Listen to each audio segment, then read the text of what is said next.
ఈ బౌండరీస్ని electoral constituencies ఈ సెగ్మెంట్లను బౌండరీస్ని draw చేయడం జెర్రీ మ్యాండరింగ్. అది 100% అది నేరం. అది 100% అది ఇల్లీగల్. అది కొన్ని సందర్భాలు మీకు హిమాచల్ ప్రదేశ్లో అదేవిధంగా బీహార్లో లాస్ట్ ఎలక్షన్స్ అయినప్పుడు ఈ విషయంలో వాళ్ళు ఫైట్ చేసి ఇది వాళ్ళు సాధించడం జరిగింది. అది కూడా మీరు నేను చెప్పడం కాదు, మీరు గూగుల్లో కొట్టి చూడండి.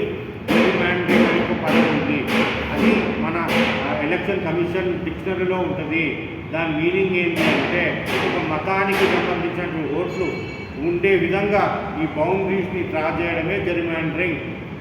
సో అది జరుగుతుంది 50 ఏళ్ల సంధి. మనం ఎవరం కూడా ప్రశ్నించినా లేదా మనకు ఫలితం దక్కకుండా ఉంది. డెఫినెట్గా అది కూడా యూజ్ చేసుకొని అన్ని విధాల పోరాటం చేద్దామని. ఇది చాలా ప్రిలిమినరీ అడుగు, మొదటి అడుగు. మీరు కూడా పాత్రికేయ మిత్రులు అందరూ కూడా ఈ ప్రాంతానికి చెందిన వారే. ఈ సమస్య మీ మనసులలో అందరిలో కూడా ఈ సమస్య మీ మనసులలో ఉన్నది. మీరు కూడా డెఫినెట్గా మాతో పాటు ఐక్యంగా ఈ ఉద్యమాన్ని స్టార్ట్ చేసి సుదీర్ఘకాలంగా చేసుకుంటూ పోయి నెక్స్ట్ ఎలక్షన్స్ వచ్చేంత వరకు దీన్ని సాధిస్తామన్నటువంటి ఆలోచనతో మేమున్నాం. మీరు కూడా సహకరించమని మేము మనస్ఫూర్తిగా కోరుతూ ఉన్నాం.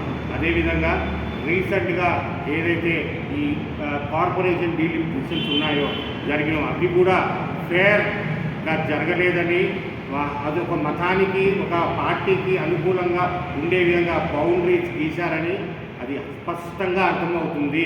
డెఫినెట్గా ఆ విషయం కూడా మొట్టమొదటి స్టెప్గా ఈ భాగ్యనగర్ పునర్నిర్మాణ సమితి మొట్టమొదటి స్టెప్గా రేపు దాని విషయంలో అందరి నాయకులతో మాట్లాడి మండే రోజు కోర్టు తలుపులు తట్టాలా లేదా మామూలు రిప్రజెంటేషన్ ఇవ్వాలా అన్న సుదీర్ఘ ఆలోచన మన అన్న చేతన్ సూర్య అన్న కంప్లీట్ డీటెయిల్స్ ఆయన దగ్గర ఉన్నాయి.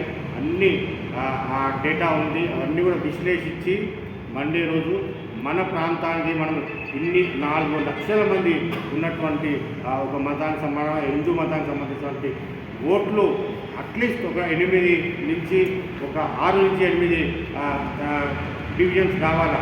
కేవలం ఒక గౌలీపురానే గెలిచే విధంగా ఈరోజు ఉన్నది. నిజంగా ఇలా ఉండి వేస్ట్. మనం గట్టిగా ఫైట్ చేయకుంటే ఉండి మాటలు చెప్పడం కాదు, ఖచ్చితంగా ఇది ఎండ్ వర్క్ చేస్తాం.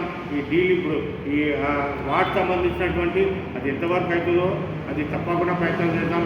ఎమ్మెల్యేకి మాత్రం ఇది చేసి తీరుదామన్నా, బంధాతోటి చేసి తీరుదామన్నా ఉత్సాహంతో మేము ముందుకు పోదాం. మీ సహకారం ఉండాలని మనస్ఫూర్తిగా మీ అందరినీ